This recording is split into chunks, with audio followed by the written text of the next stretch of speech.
لیکن ہم بلا وجہ ہی لوگوں سے اگر بیزار رہیں، کیوں؟ دل میں بوجھ ہے، عداوتیں ہیں، آپ یقین کریں دل ہو جائے نا صاف، نیند سکون کی آتی۔ دنیا میں سب سے زیادہ مطمئن وہ بندہ ہے اللہ نے جہاں رکھا ہے وہاں راضی ہے۔ چلو ایک بات بتاؤ مجھے، ہم جس قبیلے میں پیدا ہوتے ہیں وہ قبیلہ ہماری مرضی کا ہوتا ہے کہ رب کی مرضی کا؟ جلدی جلدی بتاؤ، اتنی دیر نہ کرو، کس کی مرضی ہوتی ہے؟ تو پھر جو قبیلہ اللہ نے میرے اور آپ کے لیے پسند کیا ہم کیوں نہیں پسند کرتے؟ جو دادا نانا چچا ماموں اللہ نے میرے لیے پسند کی، یہ رشتے اللہ نے بنایا ہے نا، تو ان سے آوازار ہے، تو ان سے تنگ ہے، وجہ جو اللہ نے تیرے لیے پسند کیا اسے پسند کر۔ حضرت ابراہیم ابن ادم رحمت اللہ علیہ ایک دفعہ مریدوں کے بیچ بیٹھے تھے، تو آپ فرمانے لگے دنیا میں جو کچھ ہو رہا ہے میری مرضی سے ہو رہا ہے۔ بعض بندے پریشان بھی ہو جاتے ہیں جلدی کہ اتنا بڑا دعویٰ کر دیا ہے، تو آپ ہنس پڑے، فرمانے لگے اگلی بات بھی سن لو پھر کوئی تبصرہ کرنا۔ فرمانے لگے جو کچھ ہو رہا ہے میری مرضی سے ہو رہا ہے، کیونکہ میری وہی مرضی ہے جو میرے رب کی مرضی ہے۔ میں نے اپنی مرضی اپنے رب کی مرضی میں فنا کر دی۔ اب میری مرضی کوئی نہیں، سانو قید سجن دا گہنا ہے، او جینج رکھے ایسا اونج رہنا ہے۔ ہم نے چھوڑ دی اپنی مرضی، اپنا ہے ہی کچھ نہیں، ہم نے نہ کبھی قطرے پہ غور کیا اور نہ دریا دیکھا، بس جہاں تیری جھلک دیکھی وہیں ڈوب گئے۔ چھوڑ دو یہ اس نے یہ کیوں کر دیا؟ وہ خواجہ نظام الدین صاحب محبوب الہی رحمت اللہ علیہ کے ایک مرید نے ایک دفعہ آ کے کہا حضور بڑی ہو گئی درگزر فقیری درویشی بڑی ہو گئی، اب جو میرے رستے میں کانٹے بچھائے گا میں بھی اس کے رستے میں بچھاؤں گا۔ وہ بڑے غصے سے بول رہا تھا، فقیر فقیر ہوتے ہیں۔ خواجہ صاحب ہنس پڑے، فرمانے لگے پتر تو زیادہ ہی ناراض ہو گیا ہے۔ کہنے لگا نہیں حضور، ہمیں کچھ کرنا نہیں آتا، ہمیں بھی سارا ہی پتہ ہے، سٹ تے پکھڑا کوار گندل اسی اور بھی بوٹیاں جاننے ہاں، ہمیں بھی سارا ہی پتہ ہے، نمٹ نہیں لینا سویرے، جو ہمارے رستے میں کانٹے بچھائے گا سویرے اس کی گلی میں بھی بچھے ہوں گے۔ تو حضرت محبوب الہی فرمانے لگے پتر آدھے رستے میں تیری ضد میں وہ کانٹے بچھا دے گا اور آدھے میں تو اس کی ضد میں بچھا دے گا، تو پھر تو جو عام راہگیر ہوں گے ان کے بھی پیر زخمی ہوں گے، تو تمہاری لڑائی میں تو مخلوق پریشان ہو گئی۔ عرض کی حضور یہ تو آپ نے ٹھیک کہا ہے۔ فرمانے لگے اگر چاہتے ہو نا دنیا کانٹوں سے نہ بھرے اور لوگوں کو تکلیف نہ ہو تو ایک دوسرے سے تکلیف چھوڑ دو۔ یہ مت سمجھنا تیرا ایک بندے سے اختلاف ہے، تیرا ایک سے اختلاف ہوتا ہے اس کے اثرات دائیں بائیں بھی جاتے۔ حضور پھر کیا کروں؟ فرمایا اسے بچھانے دے، وہ بچھاتا جائے تو اٹھاتا جا، تو اٹھاتا جا۔ ویسے بھی جو کام ساری دنیا کر رہی ہوتی ہے وہ تو سارے کر ہی رہے ہوتے ہیں، کوئی ذرا ہٹ کے بھی کرنا چاہیے۔ جتن جتن تے ہر کوئی کھیڈے، جتن جتن تے ہر کوئی کھیڈے، تو ہارن کھیڈ فقیرا، جتن دا مل کوڈی پیندا ہی ہارن دا مل ہیرا۔ کبھی بندہ ہارے بھی اپنے دل سے بوجھ اتار دے، نفرت کو دور کر دے۔ عداوت دشمنی اگر کسی وقت رکھنی ہے تو اللہ رسول کے دشمن سے، اشداء علی الکفار، اپنوں کے لیے کیا ہے، خوش عقیدہ کے لیے کیا ہے، رحماء بینہم۔ میرے عزیز ترمذی میں حدیث ہے، اپنی بات کو حوالہ دے کے مضبوط کر دوں، ترمذی میں حدیث ہے، نبی پاک علیہ الصلوۃ والسلام نے حضرت انس بن مالک سے فرمایا تھا، اے انس، اے میرے بیٹے، تم سے ہو سکے تو صبح اس حال میں کرنا کہ تمہارے دل میں کسی کا بغض نہ ہو۔ اور اگلے لفظ حدیث کے یہ ہیں، حضور فرمانے لگے یہ میری سنت ہے، یہ میرا طریقہ ہے، اپنے دلوں کو عداوتوں سے پاک کریں۔ اور پانچویں بات، اور بس اسی کے آگے پیچھے میں نے اپنی بات کو سمیٹ دینا ہے، میرا مضمون مکمل ہو گیا۔ حضور کی ایک بہت بڑی سنت، نبی پاک علیہ السلام کی ایک بہت بڑی ادا، وہ پتہ کیا ہے؟ وہ ہے دوسروں کا احساس کرنا، دوسروں کے بارے میں سوچنا، دوسروں کا خیال کرنا۔ میں ابھی آ رہا تھا تو میری گاڑی کے ساتھ کچھ دوستوں نے دوڑنا شروع کر دیا۔ میں جو ہوں مجھے اس کا پتہ ہے، میں ہمیشہ دوستوں سے کہتا رہتا ہوں آپ بزرگوں کے ہاتھ چومیں، اللہ والوں کی اچھی بات ہے، آپ کو فائدہ ہوگا۔ میرے جیسے گناہگار کے ہاتھ چوم کے آپ کو کیا ملے گا؟ کوئی نتیجہ نہیں نکلے. ہاں آپ کوئی میری بات مان لیں اور اس پر عمل شروع کر دیں تو رب کریم کی رحمت صبح قیامت ممکن ہے یہ کہہ دے یہ تیری وجہ سے اس نے شروع کیا تھا، جا تیرے گناہ بھی معاف کیے. یہ جو ذوق ہے نا، اب ایک بندہ گاڑی کے پیچھے بھاگ رہا ہے تو مجھے اتنی سخت تکلیف ہو رہی تھی، میں نے کہا یار کیا ضرورت، دیکھو نا بیچارہ گرمی کا موسم ہے، پیاس لگے گی اور پسینہ آئے گا، کیوں بھاگ رہا ہے؟ اب میری مجبوری بھی ہے، گاڑی کو تو چلنا ہے. جب تک ہم احساس پیدا نہیں نہ کرتے، میرے قبلہ عالم فرمایا کرتے تھے کہ تیری گاڑی کے آگے سے کوئی غلط کراس کر گیا اور دوڑ کے گزر گیا اور کوئی سخت جملہ بھی کہہ گیا ہے، اس پر بھی تنقید نہ کر، تو اپنے دل میں اس کا احساس پیدا کر، سوچ کے ہو سکتا ہے اسے گھر میں کوئی ایمرجنسی ہو گئی ہو. اپنی سوچوں کو مثبت کریں. آپ دوسروں کا احساس بھی اپنی طبیعت میں پیدا کریں، دوسروں کے بارے میں بھی سوچیں. میں یہاں ماشاءاللہ سٹیج پہ بیٹھا ہوں، بڑا نرم ماحول ہے، بڑا کچھ ہے، لیکن جو دوست پیچھے دیوار کے ساتھ کھڑے ہیں نا، جن کو جگہ بیٹھنے کی بھی نہیں ملی اور کھڑے ہونے کی بھی صحیح کر کے نہیں ملی، ان کا بھی احساس پوری طرح. اور میرے خیال میں سب سے زیادہ مہمان خصوصی بھی وہی ہیں آج کی ہماری محفل کے، جو زیادہ مشکل میں بیٹھے. احساس اپنی کہاں تک احساس کرنا ہے؟ لو حدیث پاک سنو. اللہ کے محبوب علیہ السلام فرماتے ہیں میں نماز پڑھانے کھڑا ہوتا ہوں، نماز. کریم فرماتے ہیں میرا دل کرتا ہے میں لمبی نماز پڑھاؤں، لیکن پھر پیچھے سے نا کسی بچے کے رونے کی آواز آتی ہے. دل تھا لمبی پڑھاؤں، بچہ رو پڑا تو مجھے خیال آتا ہے اس کے رونے سے اس کی اماں کو تکلیف ہو رہی ہوگی، میں نماز چھوٹی کر دیتا ہوں. اللہ کی نماز مختصر کر دی احساس کے طور پر. حضور اس امام مسجد سے سخت ناراض ہو گئے تھے، صحیح حدیث میں موجود ہے، جس کے مقتدیوں نے آ کے شکایت کی تھی کہ یا رسول اللہ بہت لمبی نماز پڑھاتا ہے. یہاں تو لوگ احساس ہی نہیں کرتے میرے بھائی، یہاں تو احساس ہی نہیں کرتے. یہاں تو میں آیا ہوں نا رات کے 1 بجے محفل میں، تو میری طرح کے لوگ تہاڈا ذوق ہی نہیں، تسی سبحان اللہ ہی نہیں آندے، تسی ہاتھ ہی نہیں کھڑے کر دے. او بھائی تو نہیں آیا ہے، تو ٹر جانا ہے اپنا سارا سمیٹ کے پیسے گنا کے. اتنے بیچارے مغرب دے بیٹھے نے، ان کا ذوق تو اپنا ذوق بھی بیان کرنا، آنا تو بھی اسی وقت محفل میں جب سارے آئے ہیں تے نالے تو تے گل کر کے آیا میں انہیں ہزار لینا ہے تے مفت آئے نے سارے بیچارے. اس لیے ہو سکتا ہے ان کا عشق تجھ سے زیادہ ہو. کروں مدح اہل دول رضا اور پڑے اس بلا میں میری بلا، میں گدا ہوں اپنے کریم کا، یہ میرا دین ہے کوئی پارا نہ نہیں. اس لیے میرے عزیز احساس دوسروں کا پیدا کریں اپنی طبیعت میں. ہم نا احساس نہیں کرتے، خدا را احساس کرو.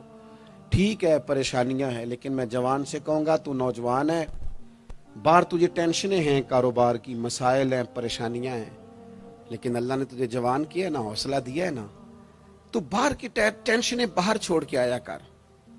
گھر تیرے ابا جی انتظار کر رہے ہیں، ان کے پاس بیٹھ، ان کا دکھ سن، حوصلہ بڑا کر. پھر گھر کے اندر تیری اماں بیٹھی ہے، اس نے تیرے سے بات کرنی ہے، کئی باتیں سنانی ہے. تیرا بیٹا ہے وہ دوڑ کے آیا، ابا ابا کہتے اور تو کہتا لے جا میری طبیعت نہیں ٹھیک.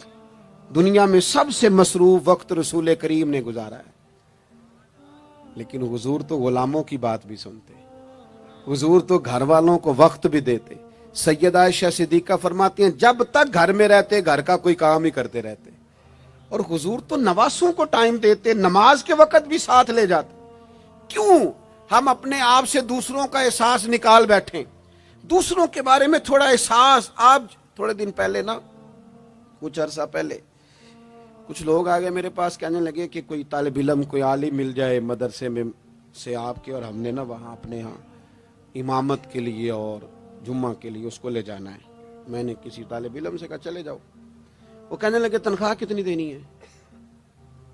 میں نے کہا کوئی زیادہ نہیں، جتنا آپ کے گھر کا خرچہ ہے اتنا اس کو بھی دے دیں. وہ پریشان ہو گیا، جی میں تسی نہیں سارے ہو گئے تو اتنے پیسے دے دیں جتنا ہمارا خرچہ ہے. ہم تو صاحب ہوتے ہیں، اس کو کیسے دے دیں یہ والا خرچہ؟ تو کہنے لگے نہیں جی وہ تو ٹھیک ہے، تسی کوئی 10 چھڑو. اور میں نے کہا میں آپ کو وہ بتا رہا ہوں جو حضرت صدیق اکبر نے بتایا ہے. آپ کی تنخواہ کتنی لگائیں؟ کہا درمیانے مہاجر کا جتنا خرچہ ہے نا اتنا میرا بھی لگا دو. حضور گزارا نہ ہوا، فرمایا میں لوگوں کی تنخواہیں بڑھا دوں گا، جہاں سب کا گزارا ہوگا ابو بکر کا بھی ہو جائے گا. یہ کیا بات ہوئی کہ تو تیرا گزارا نہیں ہوتا تو مزدور کا کیسے ہوتا ہے؟ غریب آدمی کا احساس جب تک تجھے دوسروں کا پیدا نہیں ہوتا تو حضور کے اسوہ حسنہ تک نہیں پہنچ سکتا.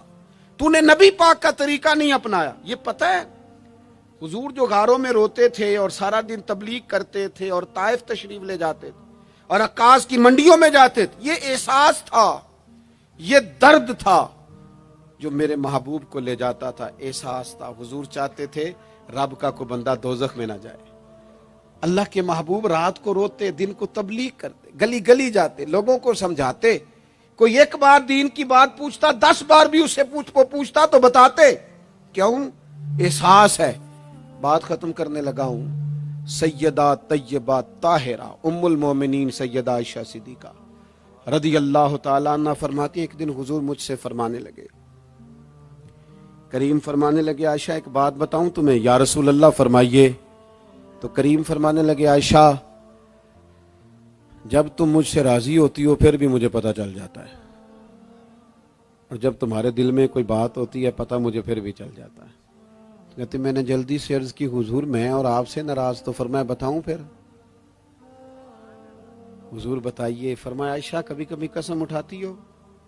یا رسول اللہ اٹھاتی ہوں. فرمایا جب ہوتی ہو نا مجھ سے راضی تو کہتی ہو مجھے محمد مصطفیٰ کے رب کی قسم، اور جب تمہارے دل میں کوئی بات ہوتی ہے تو پھر کہتی ہو حضرت ابراہیم خلیل کے رب کی قسم. پھر حضرت جناب عائشہ صدیقہ کہتی ہیں میں تمہیں بتا نہیں سکتی لوگوں میرے دل کا عالم کیا تھا یہ بات سن کے. یا رسول اللہ آپ لفظوں سے احساس کا پتہ کر لیتے ہیں، کوئی سوچ کیا رہا. یہاں تو گھر والے پورا احتجاج کریں. احتجاج میں ایک دفعہ کہیں کھانے کے لیے گیا تھا تو میں نے کہہ دیا کھانا بڑا اچھا پکا ہے.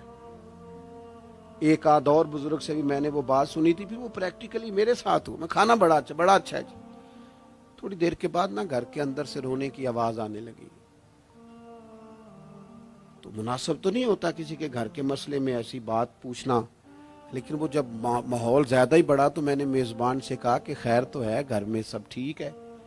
تو کہنے لگے آپ کی وجہ سے رو رہے ہیں. میں نے کہا کہنے لگے آپ نے بڑی تعریف کی ہے نا کھانا بڑا اچھا پکا ہے.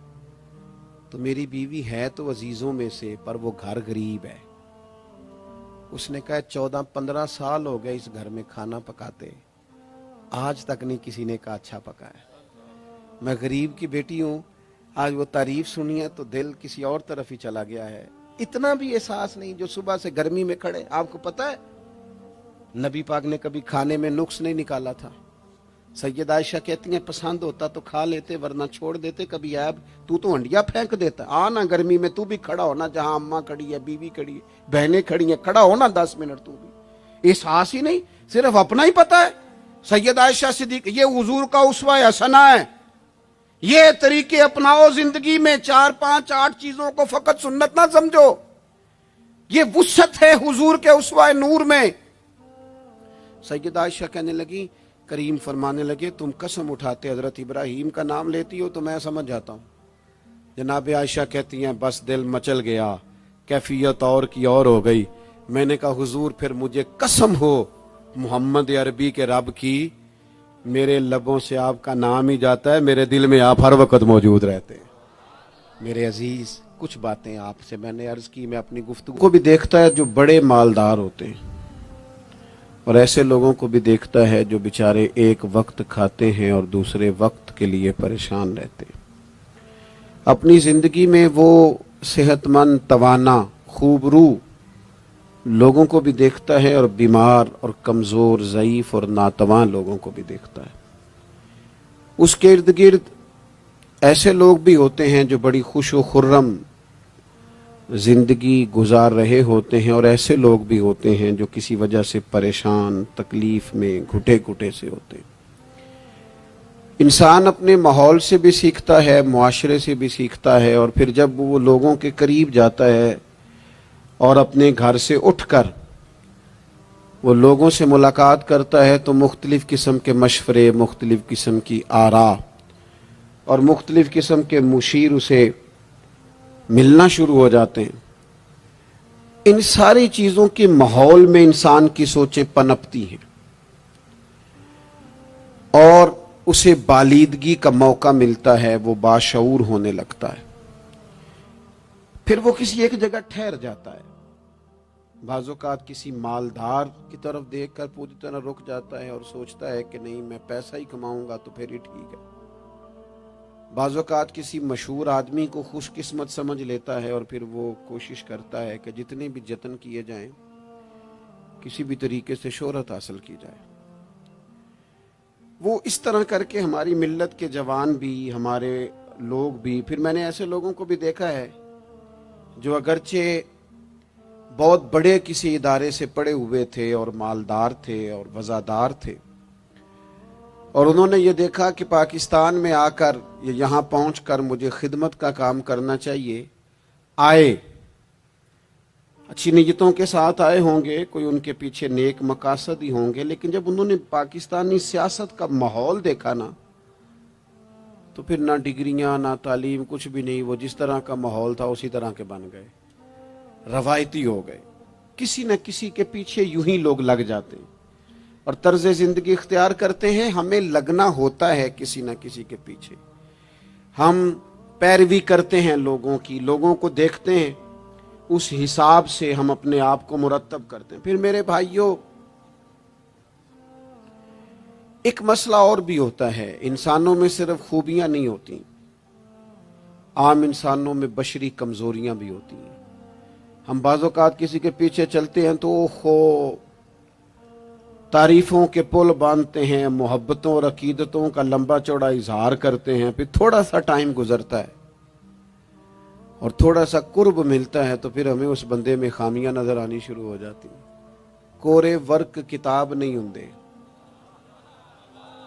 پتھر دل گلاب نہیں ہوندے، سجنا پہلو ہی سوچ کے لائیں پھر یاراں نال حساب نہیں ہوندے۔ سوچتے نہیں، سمجھتے نہیں، غور نہیں کرتے، جذباتی فیصلے کرتے ہیں، ماحول جذباتی ہے۔ یا آپ دیکھیں نا، میں کسی جگہ پہ پہنچتا ہوں تو رکنا، بیٹھنا، چلنا پھرنا دوست مشکل کر دیتے ہیں، 1 منٹ کے لیے کہیں کیمرہ بند نہیں ہوتا۔ آپ بڑے تھکے ہوئے بھی ہوں تو آپ صحیح کر کے کہیں بیٹھ نہیں سکتے، چونکہ آپ کے چاروں جانب تو کیمرہ چل رہا ہے، کیسے بیٹھیں؟ نبی کی زندگی بہترین نمونہ ہے۔ ایک کامل اسوہ حسنہ تمہیں دیتے ہیں، کامل، مکمل۔ نبی پاک علیہ الصلوۃ والسلام کا جو وجود اطہر ہے نا، ایسا وجود اس کے اندر اللہ تعالیٰ نے ظاہری اور باطنی، یہ دیکھیں میں کسی جوش سے نہیں بول رہا، میں بڑی ہوش سے بات کر رہا ہوں، آپ سے بھی گزارش کرتا ہوں ہوش سے سننا۔ یہ بات میں درجنوں اور بیسیوں کتب کا نچوڑ آپ کے سامنے رکھ رہا ہوں۔ اللہ تعالیٰ نے نبی پاک علیہ الصلوۃ والسلام کے اندر ظاہری باطنی ساری خوبیاں بھر کے اپنے محبوب کو دنیا میں مبعوث فرمایا ہے، نہیں کھلا دیے، وہ جس راہ چل دیے ہیں کوچے بسا دیے۔ بعض لوگ ناراض نہ ہونا مجھ سے، بعض لوگ ہنستے ہیں، سونا نہیں ہنستے، ہنستے ہیں پر سونا۔ سیدہ طیبہ طاہرہ حضرت عائشہ صدیقہ فرماتی ہیں حضور مسکراتے تھے لیکن اس مسکرانے میں بھی عجیب وزاداری تھی، ہنستے تھے کھل کھلا کے نہیں ہنستے تھے، اس میں کہا نہیں لگتا تھا، آوازیں نہیں پیدا ہوتی تھی، یعنی سونا ہنس بھی جاتے تھے لیکن اس کے اندر بھی عجیب لطافت تھی۔ وہ کیسا ہنسنا تھا؟ صحابہ فرماتے ہیں حضور ہنستے، مقدس دانتوں میں سوراخ تھا، زیر لب مسکراتے، اور وہ جو حضور کے مقدس دانتوں میں مقدس سوراخ تھا نا، جب حضور ہنستے اس سے نور نکلتا اور مسجد نبی کی دیواریں بھی روشن ہو جاتی۔ یعنی ایسا نہیں ہنسنا جس طرح کوئی میری طرح کا آدمی ہنستا ہے تو لوٹ پوٹ ہو جاتا ہے اور اس ہنسنے کے اندر کئی دفعہ وزاداری قائم نہیں رہتی، کئی دفعہ اس کے اندر وہ وقار قائم نہیں رہتا۔ حضور ہنستے تو تبسم کرتے، یعنی ہنس بھی رہے ہیں تو ہنسنا بھی بڑا ہی باکمال ہے۔ اور میرے اعلیٰ حضرت تو کہتے ہیں بس وہ ہنس پڑتے تھے پھر جو عمر بھر کے رو رہے ہوتے تھے نا وہ حضور کا ہنسنا دیکھ کے ہنس پڑتے تھے. گویا نا جہاں جہاں خزاں ہوتی تھی بہار آ جاتی تھی, جہاں جہاں دکھ ہوتے تھے سکھ آ جاتے تھے, جہاں جہاں بھی کوئی کمزوری ہوتی تھی خدا کہتے ہیں جس کی تسکین سے روتے ہوئے ہنس پڑے اس تبسم کی عادت پہ لاکھوں سلام. ایک تو ان کا ہنسنا بڑا با کمال تھا اور پھر یہ تھا کہ ان کا رونا بھی بڑا با کمال تھا, بڑا با کمال.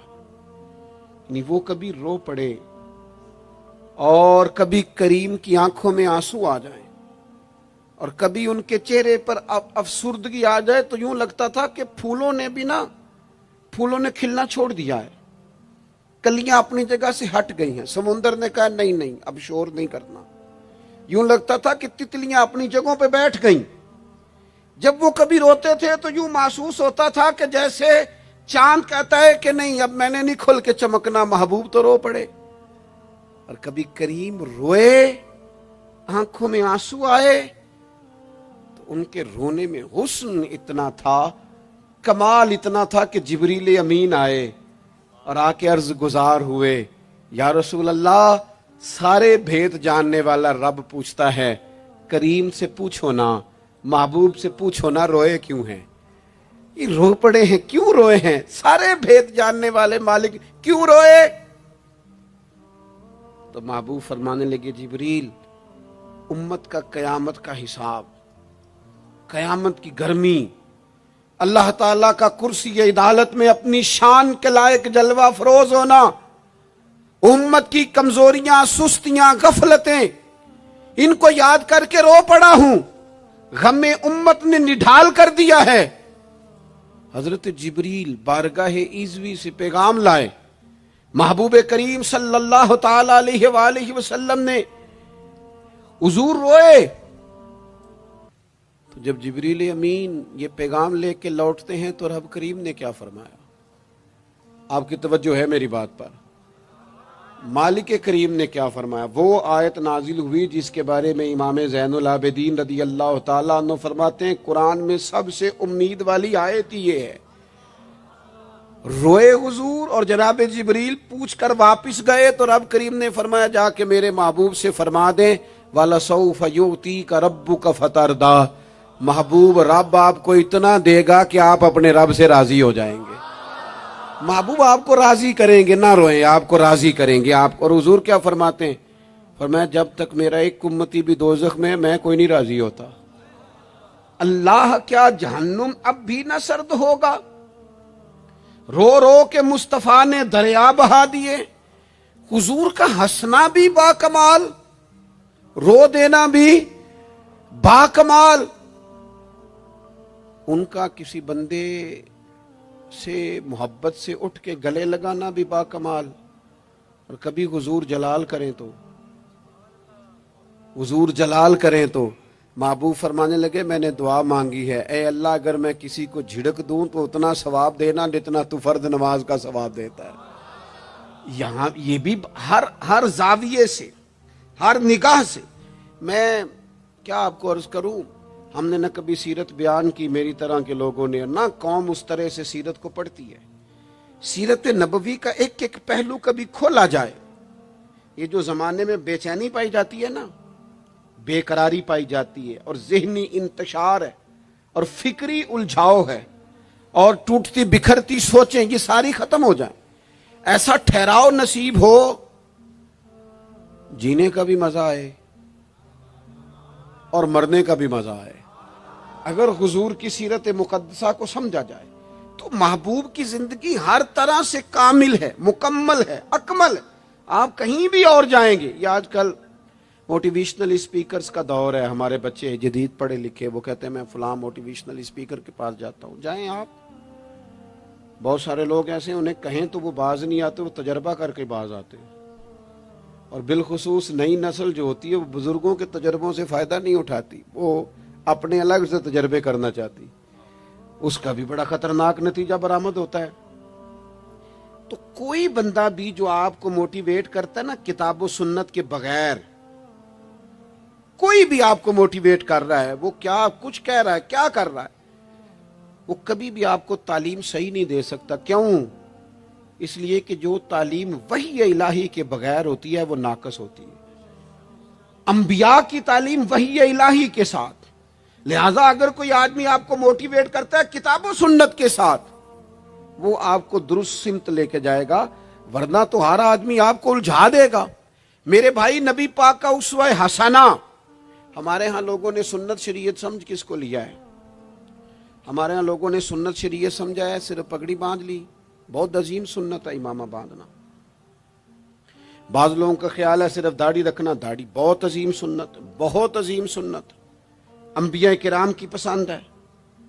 اور آپ کو پتہ ہے اللہ تعالیٰ نے عورتوں کو داڑھی دی ہی نہیں، یہ مرد کا زیور ہے۔ ہاں یہ مردانہ کام ہے، داڑھی مرد کا زیور ہے۔ اور پھر یہ آپ کے جسم کا حصہ ہے، داڑھی کا وزن کوئی نہیں ہوتا۔ پوچھ لیں جنہوں نے بڑی رکھی ہے، بے شک ان سے بھی پوچھ لیں، یہ وجود کا حصہ ہے، اس کا کوئی وزن، کوئی پریشانی۔ اور ایک اور بات نوجوانوں آپ سے کہہ دوں چلتے چلتے، بغیر داڑھی کے آپ سونے لگ رہے ہوں تو لوگ کہیں گے پیارے لگ رہے ہو، اچھے لگ رہے ہو، خوبصورت لگ رہے ہو۔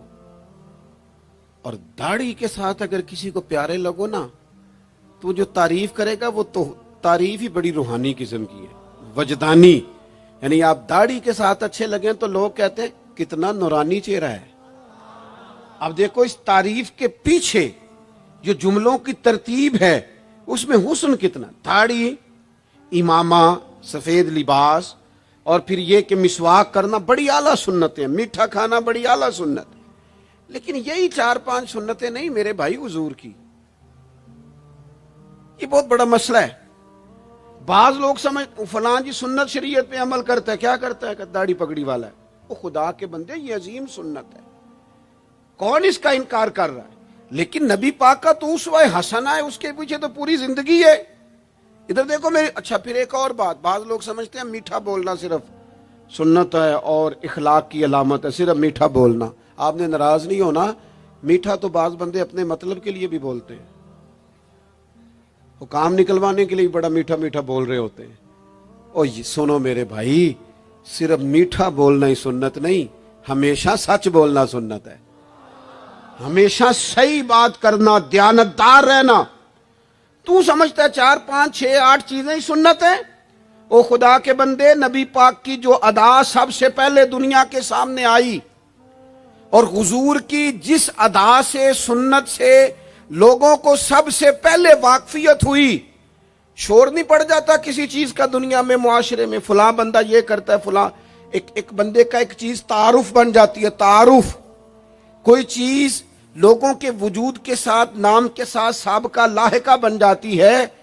جو چیز سب سے پہلے جس سے لوگوں نے میرے نبی پاک کا تعارف کیا اور لیا، ادھر دیکھو نوجوانوں میری طرف، جس چیز سے سب سے پہلے حضور کی جس ادا سے لوگ واقف ہوئے تھے وہ تو صادق اور امین ہونا ہے۔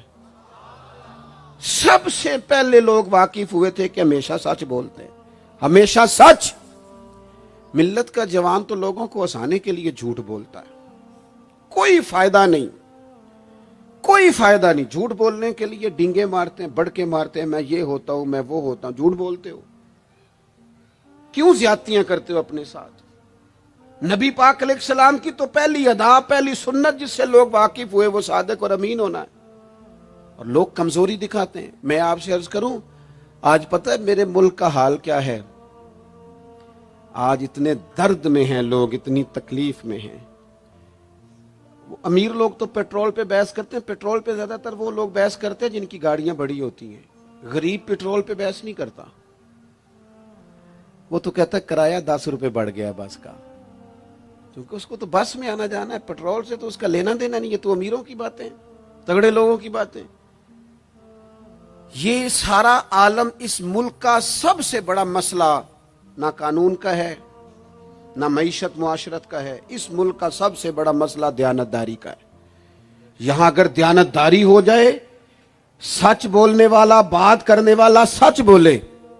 اذان سن لیں جی پہلے، ڈاکٹروں کے بارے میں رائے کیا ہے؟ چلیں بتائیں وابڈا والوں کے بارے میں رائے کیا ہے؟ آپ اپنی بھی ایک آدھ مولویوں پیروں کے بارے میں رائے کیا ہے؟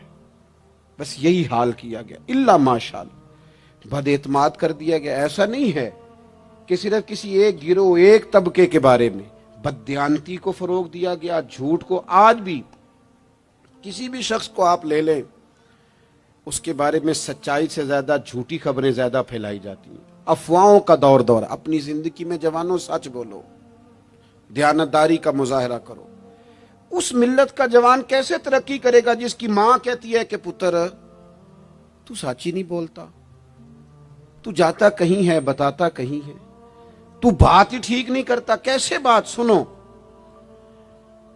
نبی پاک صلی اللہ تعالی علیہ وسلم نے جب مختلف جگہوں پہ تبلیغ دین کے پیغامات بھیجے تو ہرقل بادشاہ کو بھی حضور نے پیغام دیا۔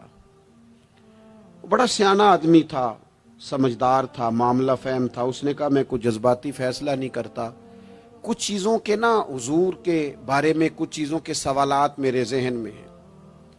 اس نے کہا یار یہاں کوئی آیا ہوا ہو نا، مکے کا سردار، لوگ تجارت کے لیے آتے ہیں، کوئی سمجھدار سیانہ سردار وزادار آدمی تو لے کے آؤ۔